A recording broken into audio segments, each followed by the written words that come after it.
이 사람은 누구나 압제당하거나 억압당하는 것을 싫어합니다. 이런 사람의 억압을 압제라고 한다면은 환경의 압제를 우리는 고통이라 그러죠. 그래서 사람은 이런 억압받는 상황이나 억압하는 사람을 매우 싫어합니다. 지구상에 많은 그런 항거가 있고 투쟁이 있는 것도 사람이 이렇게 억압을 받기 싫어하는 그 열망의 표현이라고 볼 수가 있습니다. 그런데 신앙인으로서 우리는 이 세상에서 겪는 여러 억압과 또는 이 고통의 상황이 오히려 영적으로 성장하고 오늘 말씀을 보면은 오히려 번성하게 되는 그런 모판과 같은 역할을 하는 것을 경험적으로 알고 있습니다. 참 신기해요. 고난을 겪는데 사람이 성숙해지고 성장해지고 오늘 말씀처럼 억압을 당하는데 더 번성하는 그런 역사가 있다 하는 것입니다. 12절 말씀이 그렇죠. 그러나 그들은 억압을 받을수록 그 수가 더욱 불어나고 자손이 번성하였다. 억압을 받을수록 그 수가 더욱 불어나고 자손이 번성하였다. 왜 애굽에서 종살이하던 이스라엘 백성들이 억압을 받을수록 수가 더욱 불어나고 자손이 번성하였을까? 이것을 이미 하나님께서 저 아브라함 때부터 약속하셨기 때문에요. 창세기 15장 5절 말씀을 보면 주님께서 아브라함을 데리고 바깥으로 나가서 말씀하셨다. 하늘을 쳐다보아라. 네가 셀 수 있거든 저 별들을 세어보아라.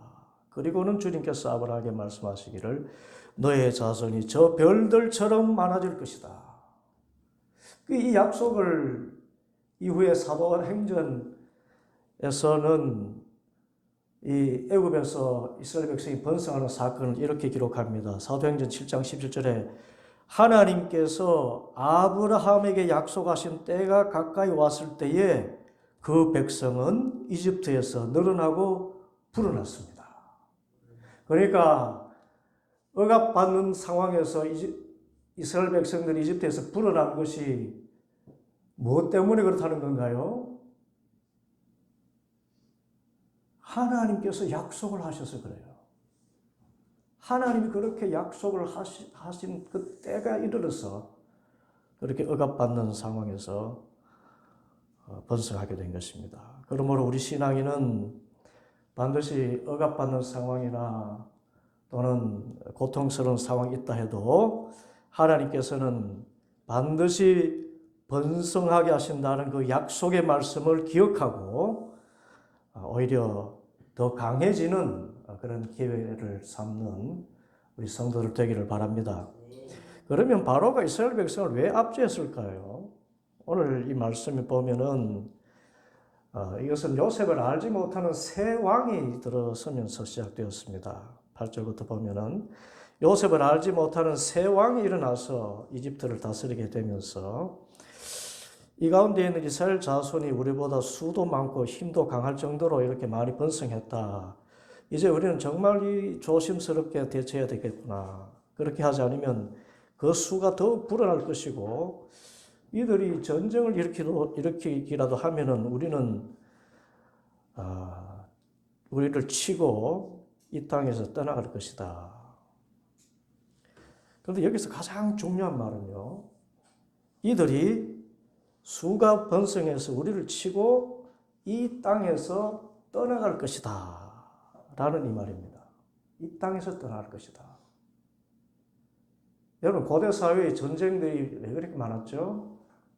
전쟁은 자기 민족은 평안하고 부유하게 살고 다른 민족은 그들의 그 소유를 다 뺏고 그 그들을 노예로 삼아가지고 그렇게 자기들 평안하게 사는 것, 그 목적으로 전쟁을 치르는 것입니다. 그래서 전쟁을 치르는 나라로서는 노예가 많을수록 좋은 거예요. 그렇죠? 노예가 많을수록 좋은 것입니다. 그런데 노예가 많긴 많은데 이들이 전쟁을 일으키고 떠나갈 것이다. 여기에서 뭔가 이스라엘 백성들이 다른 민족 노예와는 다른 어떤 것을 가지고 있었다는 것을 알게 돼요. 이들이 떠나갈 것이다 하는 것을 염려할 정도로. 수가 불어나면 바로로서는 얼마나 좋습니까? 노예가 그만큼 많아지는데. 그런데 이들이 떠나갈 것이다. 그렇게 긴장을 하고 경계를 한 것입니다. 그래서 이 바로가 압제를 하기 시작하는데 제일 먼저 취한 방법은 강제 노동이었습니다. 11절 보면 그래서 이집트 사람들은 이스라엘 자손을 부리는 공사 감독관을 두어서 강제 노동으로 그들을 억압하였다. 이스라엘 자손은 바로가 곡식을 저작하는 성읍 곧 비돔과 람셋을 건설하는 일에 끌려나갔다. 강제 노동입니다. 임금을 주지 않고 일을 부려먹는 것이지요. 세상적으로는 우리가 저임금으로 고생받는 그런 상황이라고도 할 수도 있습니다. 이런 상황에서 어떻게 할까요? 특별히 우리 신앙인은 어떻게 할까요? 강제 노동을 당하는 상황. 압제가 시작되었습니다. 이 칼 막스와 레닌의 그런 선동처럼 무장 봉기를 할까요? 화염병 들고 싸울까요? 그런데 우리에게 영적인 깨달음을 주는 말씀은 바로가 이렇게 이스라엘을 타락했지만 12절 그러나 그들은 억압을 받을수록 그 수가 더욱 불어나고 잔손이 번성하였다. 이 말씀입니다. 억압받는다고 투쟁하지 않아요. 억압받는다고 혁명을 일으키지도 않습니다. 바로가 우려했던 그런 일들이 전혀 일어나지 않아요. 그런데 그 수가 불어나요. 억압하는데. 이를 어떻게 이해할까요? 먼저 깨닫게 되는 것은 세상에 억압이 있고 또 나를 고통스럽게 하는 상황이 있다고 거기에 맞서 싸우는 것이 능사가 아니라 우리 그리스도인들은 이런 상황에서 오래오래 참으면서 살아가는 것이 첫 번째 지혜라는 것입니다. 압박이 오고 고통당할 때 부러지면서 절규하고 원망하고 돌을 던지고 그렇게 시위하는 것을 먼저 하는 것이 아니라 먼저 인내하는 것입니다. 물론 그리스도의 인내는 단순히 이를 악물고 참는 것이 아닙니다. 정말 이 세상이 알 수 없는 그것 하나를 붙들고 참는 것인데 그렇게 참고 인내하면은 오히려 그 상황이 역전되어서 오늘 말씀 그대로 그 수가 더욱 불어나고 자손이 번성하는 결과가 나옵니다. 실제로 교회사가 이를 증명해요. 기독교 교회사를 볼 때 하나님을 대적하는 자들이 교회를 멸망시키려고 무서운 핍박으로 괴롭혔지만은 교회는 오히려 더 부흥하는 예가 많았습니다. 아니 사실상 부흥했습니다. 우리나라도 기독교가 이 땅에 들어온 직후 1784년부터 1886년까지 9번의 큰 박해가 있었고 그 박해로 죽은 자가 10,000명이 넘어요. 공식적으로 10,000명이 넘습니다. 그런데 비공식적으로는 30,000명이 넘는 당시에 30,000명이면 한 도시가 완전히 사라지는 거 아니에요. 그래서 그 가운데 가장 극심한 4대 박해였던 1801년 신유박해, 1838년 기해박해, 1846년 병어박해, 1866년 병인박해와 같은 끔찍한 박해가 있었는데 지금 2022년 기준으로 가톨릭을 비롯한 기독교 인구는 가톨릭 5%, 기독교 20%, 그래서 총 1302만 명에 달합니다. 우리나라 인구의 거의 25%, 4분의 1 가까이 이렇게 되고 있어요. 이렇게 번성하는 것입니다. 대한민국의 최대 종교가 되어 있어요. 이런 역설이 어디였습니까? 이것은 이미 초대교회 역사 때부터 그것을 가르쳐 주셨습니다. 초대교회는 로마의 도미티안 황제로부터 네로, 마르크스 아우렐리우스 이르는 400년 기간 동안에 국가적인 박해를 받았는데 그 박해가 어떤 박해였습니까? 원형 경기장에서 알몸으로 사자에게 찢기고 독사굴에 던져졌어요. 불에 태워졌습니다. 기름가마에서 튀겨졌어요. 굴이 솥에 구워져서 서서히 죽어가는 그 잔혹한 박해가 있었지만은 313년 로마 제국 전체가 그 경멸하던 기독교를 국가 종교로 공인하는 데까지 이르는 어마어마한 번성을 가져갔습니다. 박해받는 그 시기에 교회 성도 수가 계속 늘어요.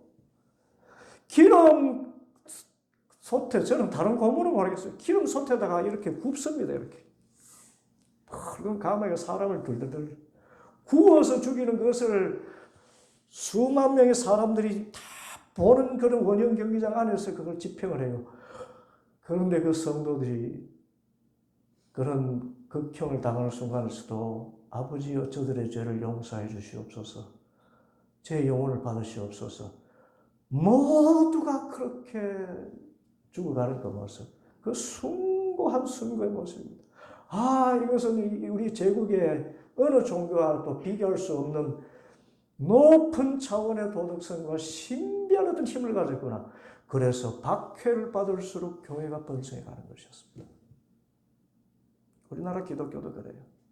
그런데 더 놀라운 것은 초대교회 로마의 박해에서 순교했던 그 순교자들 수보다 우리나라 100년 기독교 역사 여기에서 순교한 순교자 수가 더 많아요. 그러니 하나님이 우리나라를 얼마나 사랑하시겠어요. 우리나라 민족성 안에, 우리 기독교 그리스도인들의 피 안에 이런 억압을 받을수록 더 번성해질 수 있게 하는 그 무엇에 대한 DNA가 흐르고 있다는 것입니다. 이제 강제 노동을 해도 번성하니까 이제는 이런 방법을 씁니다. 15절 16절 이집트 왕은 시브라와 부하라고 하는 히브리 산파들에게 이렇게 말하였다. 너희는 히브리 여인이 아이 낳는 것을 도와줄 때 살펴서 낳은 아이가 아들이거든 죽이고 딸이거든 살려두어라. 아들을 죽이는 것입니다. 그렇게 했는데도 20절에 하나님의 산파들에게 은혜를 베풀어 주셨으며 이스라엘 백성은 어떻게? 크게 불어났고 매우 강해졌다. 아들을 죽이는 것입니다. 그런데도 이런 일이 일어납니다. 이제 이렇게 해도 안 되니까 바로는 이스라엘을 멸종시키기 위해서 가장 악랄한 세 번째 방법을 사용합니다. 22절 마침내 바로는 모든 백성에게 명령을 내렸다. 모든 백성에게, 히브리 산파들에게만 명령된 것이 아니라 이집트에 있는 모든 백성에게 명령을 내리기를 갓 태어난 히브리 남자아이는 모두 강물에 던지고 여자아이들만 살려두어라. 그래서 이 갓 태어난 아이가 히브리 산파의 도움 없이 혼자 아이를 낳을 경우까지도 대비해가지고는 모든 백성에게 신고하게 하는 것입니다. 신고가 아니라 스스로 그냥 일을 처리하도록 집에서 응애 아기 울음소리가 들리면, 기저귀라도 널어놓은 것이 보이면 가서 당장 그 아이를 보고 남자아이는 나일 강물에 던져버리라는 것입니다. 강물에 던져라. 인종청소입니다. 그럼에도 불구하고 결과는 어떻게 되었습니까? 이스라엘 백성은 계속 크게 불어나고 심지어 매우 강해졌더라. 놀랍잖아요. 어떻게 이런 일이 가능할까요? 하나님이 그렇게 약속을 하셨던 그 일과 함께 이것입니다. 여러분 이것을 기억하셔야 돼요. 이것 때문에 이 이스라엘 백성들이 압제 가운데, 고통 가운데 오히려 번성하고 승리하는 길이 열렸어요. 그것은 다름 아니라 이스라엘 백성들이 저 아브라함 때부터 시작해서 그 대가 끊어지지 않고 애굽에서조차도 신앙의 계승의 그 거룩한 일을 계속했다는 것입니다. 어떤 일을 계속해요? 신앙 계승의 일을 계속했어요. 하나님을 섬기는 이 일을 계속했습니다. 또 하나님을 섬기는 일을 계속해서 가르쳤어요. 이것은 이스라엘이 무서운 탄압을 받은 그 일 자체가 어떻게 보면 수백 년 동안 애굽에 살면서도 그 나라 사람들에게 동화되지 않았다는 것을 반증하는 것입니다. 바로가 왜 이스라엘을 압제했을까요? 이미 말씀드렸지만은 그 수가 늘어나서 우리를 떠나게 되지 않을까? 그렇게 떠나게 될 정도로 이 에집트에서 종살이하던 이스라엘 백성들은 애굽에 동화되지 않는 신앙의 힘을 가지고 있었다는 것입니다. 여러분, 에집트가 어떤 나라입니까? 그 나라는 그야말로 우상의 나라입니다. 바로 자신을 태양신 레의 아들이라고 했습니다. 그러니까 태양신이지요. 그뿐만 아니라 곳곳에 개구리 신, 또 무슨 동물의 신, 일월성신, 천하 피조물들, 거의 대부분의 피조물들을 신으로 섬기는 그런 우상 숭배의 나라였습니다. 왜 그렇게 우상을 많이 숭배했는가 하면 그 당시에는 농경사회니까 농사가 잘 되어서 풍요롭게 살기 위해서는 자연 피조물 가운데서 풍요롭게 생산해내는 어떤 동물들을 신격화해가지고 그 동물들에게 빌면은 그 동물들이 가지고 있는 생산력이 우리 사람에게 미칠 수 있다. 이렇게 해서 동물을 신을 섬겼어요. 태양도 마찬가지고 태양이 빛을 비춰줘서 농산물이 자라니까. 그런데 이스라엘 백성은 노예의 신분으로 살아가면서 그게 그냥 적응해 살면은 잘 살 수 있잖아요. 여기서 오늘 말씀해 보니까 강제 노역을 처음부터 그렇게 시킨 것이 아니라고 나와 있습니다. 새 왕이 나서 이제 이 수가 너무 번성하는데 뭘 보니까 뭔가 우리하고 다른 것이 있다는 것입니다. 그때부터 강제 노역을 시켰다고 하잖아요.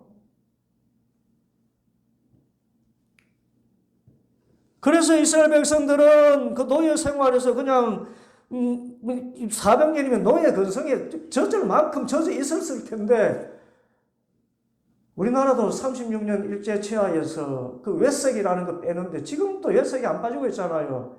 누가 식당에서 요즘은 단무지 그러지만 누가 단무지 그랬습니까? 불과 2, 3년 전만 해도 닭광 그러지요.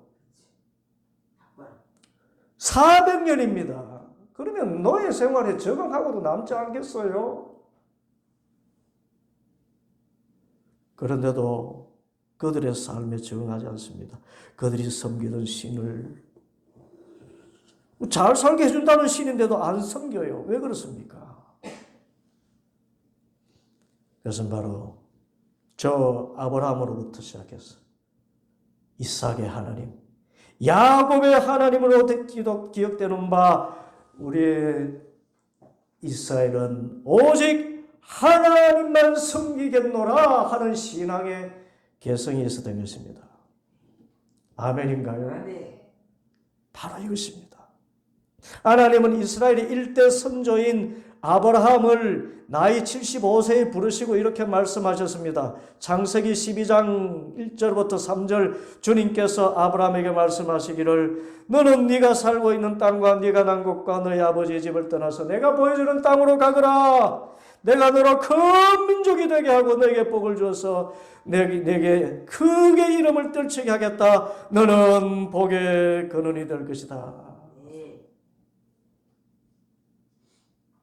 내 민족을 복된 민족으로 이렇게 세워주겠다.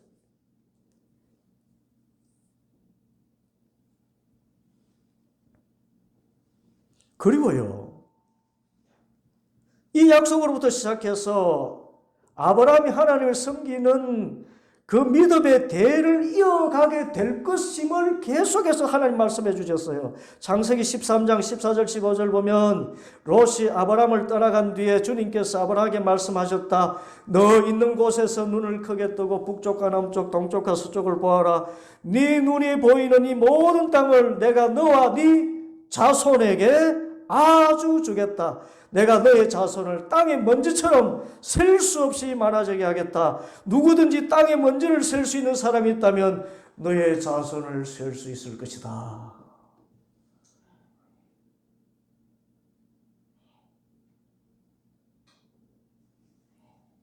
그리고요, 진짜 구체적으로 이 약속도 하십니다. 나중에 이스라엘 백성이 애굽에서 종살이 할 것과 거기에서 해방되어서 하나님의 선민이 될 것도 약속하십니다. 창세기 15장 13절부터 16절 주님께서 아브라함에게 말씀하셨다. 너는 똑똑히 알고 있거라. 너의 자손이 다른 나라에서 나그네 살이를 하다가 마침내 종이 되어서, 처음에는 나그네 생활하다가 새 왕이 오면서 그때부터는 종이 되어서 400년 동안 괴로움을 받을 것이다.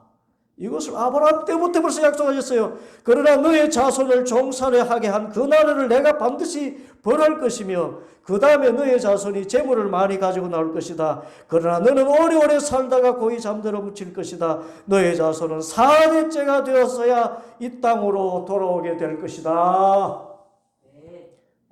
이야. 그럼 아브라함의 생애 전체를 통해서 너의 민족이 계속해서 이 신앙을 계승해 가다가 심지어는 나그네하고 종살이하는 어떤 나라가 있는데 그때는 아브라함이 이집트라는 나라일 줄도 몰랐습니다. 거기에서 처음에는 나그네, 그 다음에는 종살이 하다가 400년 만에 돌아올 것까지도 주님께서 약속의 말씀을 주신 것입니다.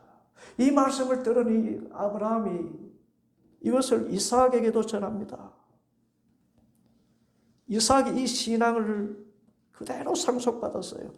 아브라함은 100세나 되어서 이삭을 낳잖아요. 그 이삭에게도 약속의 하나님을 전했습니다. 이때 전할 때는 삶으로 전했습니다. 이삭의 나이 37살이 되었을 때 이삭을 데리고 저 모리아산으로 갑니다. 그리고는 거기서 이삭을 바치려고 하는. 그때 기적적으로 하나님께서 그를 살려주시지 않습니까? 아브라함의 믿음을 보시고 그 광경을 이삭이 눈으로 봤어요. 우리 아버지 아브라함은 하나님 명령이라면 절대적으로 순종하는구나. 그리고 하나님 명령에 절대적으로 순종하는 아버지를 보니까 여호와 이래 나를 대신해서 어린 양을 예배 두시는구나. 이것을 눈으로 본 것입니다. 삶으로 확인했어요. 이러니까 이삭의 믿음도 얼마나 훌륭했던지. 그래서 이제는 리브가를 아내로 맞아서 에서와 야곱을 낳고는 그 다음에 야곱을 떠나보낼 날이 오지요. 떠나보낼 때 이렇게 축복합니다. 창세기 28장 1절부터 4절 이삭이 야곱을 불러서 그에게 복을 빌어주고 당부하기를 너는 가나안 사람들의 딸들 가운데 아내를 맞이하지 말아라. 왜요? 가나안 땅은 우상 천지니까. 우상 숭배하지 않는 저 바단 아람에 계시는 버두엘 외할아버지 댁으로 가서 거기서 너희 외삼촌 라반의 딸들 가운데 네 아내가 될 사람을 찾아서 결혼해라. 전능하신 하나님이 너에게 복을 주셔서 너로 생육하고 번성하게 하시고 마침내 네가 여러 민족을 낳게 하실 것이다.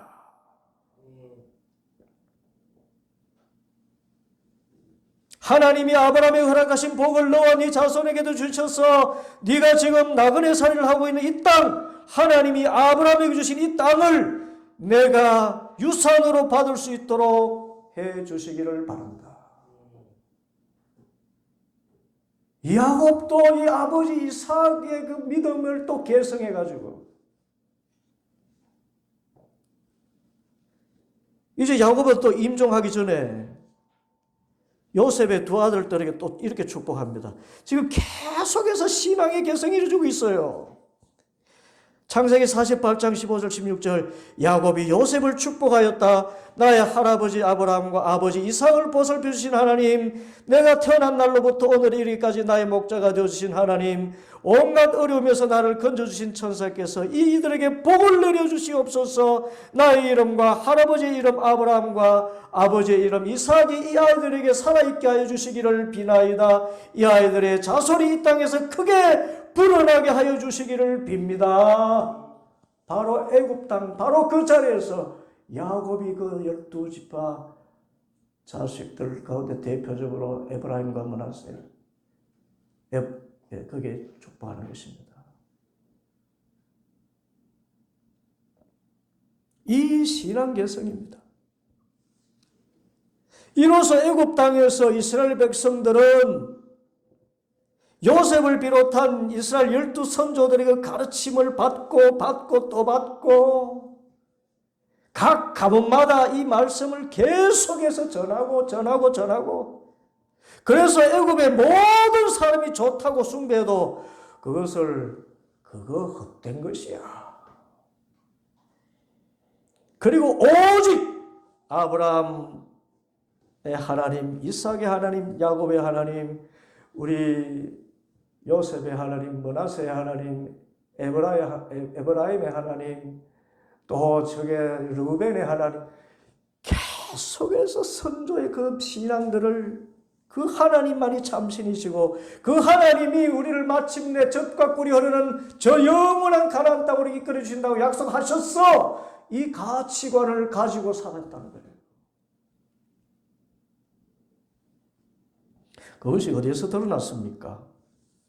바로 오늘 말씀에 애굽의 바로가 산파들에게 히브리 사내 아이를 낳는 대로 죽이라 명령했을 때 그때도 히브리 산파들이 조금도 두려워하지 않고 이렇게 행했습니다. 17절 그러나 산파들은 하나님을 두려워하였으므로 받아갑시다. 하나님을 두려워하였더라.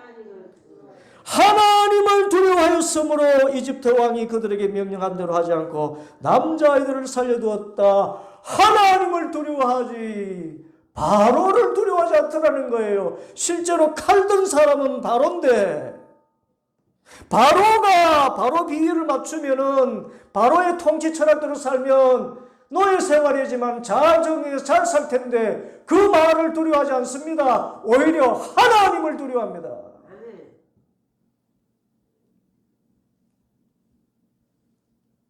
이 신앙입니다. 히브리 산파들조차도 선조 때로부터 내려오는 그 하나님에 대해서 알고 있었고 하나님만이 참 신앙을 알게 했기 때문에 하나님을 두려워하는 그 믿음.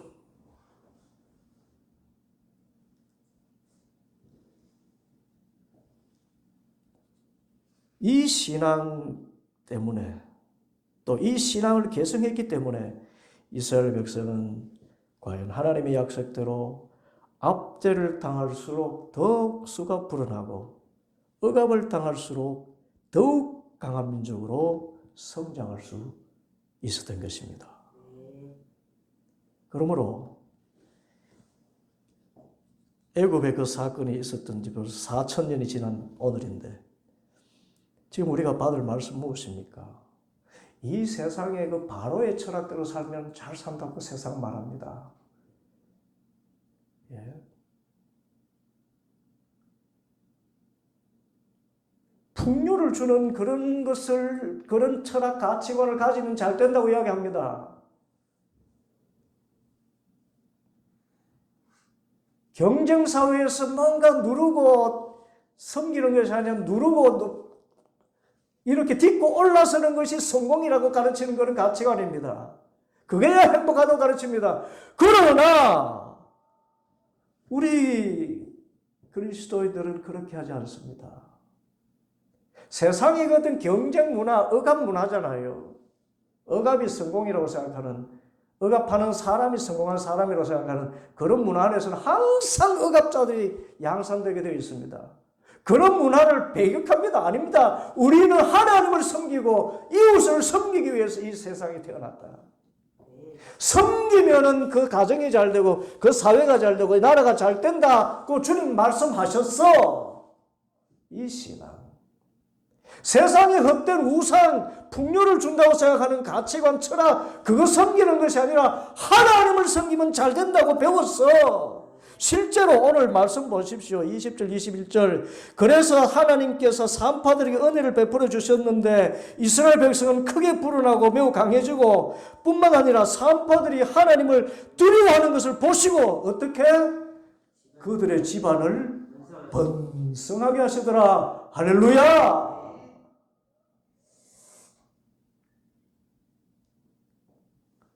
중요한 것입니다. 이 세상의 압제의 문화가 아닙니다. 경쟁에서 승리해서 누군가를 거느리고 사는 것이 성공이라고 하는 그런 가치관이 아닙니다. 이 세상 가치관대로 살지 않으면 도태될 것 같고 반대로 이 세상 성공 가치관을 가져 행복하게 살 수 있다고 생각한다면 그 생각을 바꾸셔야 돼요. 오히려 억압할수록 번성하고 강해지는 그 길을 하나님이 알려주셨는데 단 하나 우리가 어떤 상황에 있든지 하나님 두려워할 줄 알고 하나님께서 주신 말씀대로 살아가는 것, 이 신앙을 개성하는 삶을 살기만 하면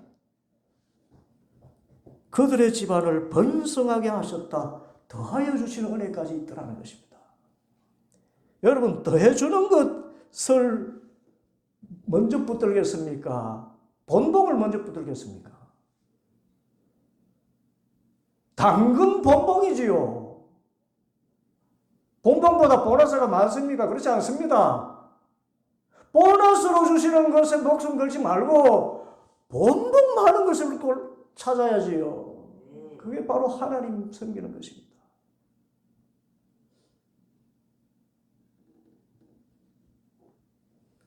요즘 유행하는 말로 중꺾마라 그랬죠. 중요한 것은 꺾이지 않는 마음이라. 이 세상 모두가 세상 신을 숭배한다 해도 나와 내 집은 여호와 하나님만 섬기겠노라.